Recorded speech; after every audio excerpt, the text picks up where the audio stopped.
Laidą remia Fakto Auto, naujausi Hyundai crossoveriai, įvairūs modeliai kiekvieno skoniui. Laidą pristato Hado Red Boost, tepalai jūsų automobiliui.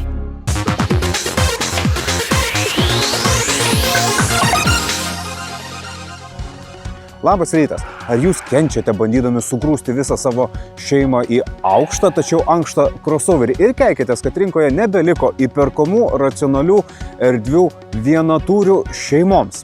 Tai žinokit, kinai ateina spręsti šios problemos su Forthing U-Tour.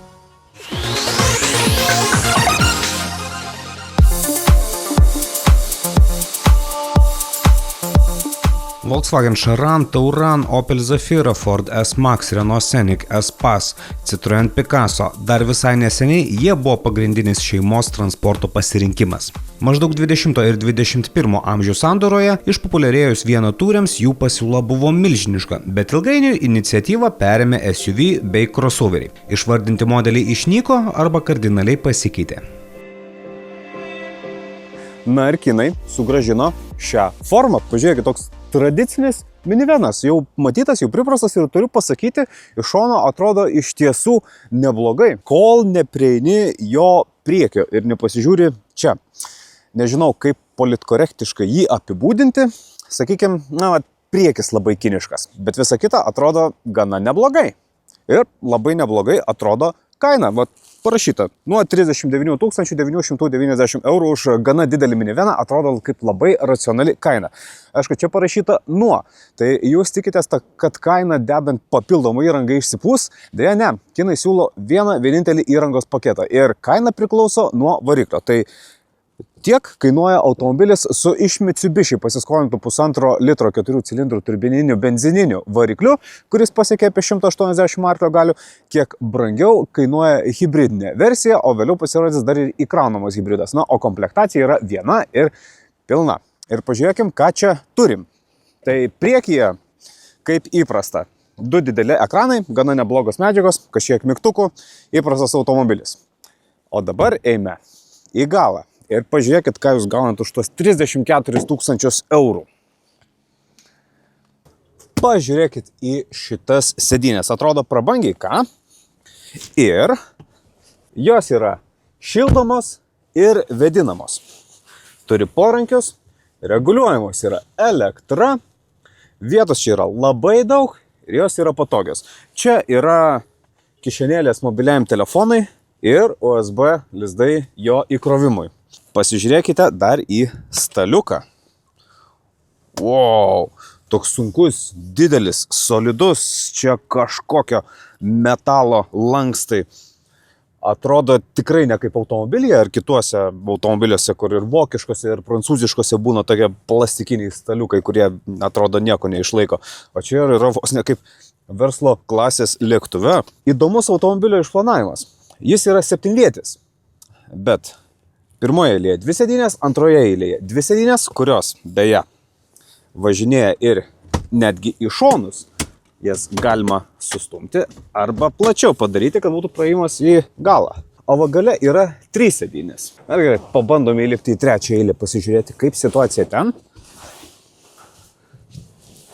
Gerai, dėl šių porankių įlipti nepatogu. Per siauras įlipimas, bet sėdėti gana patogu, vietos užtenka.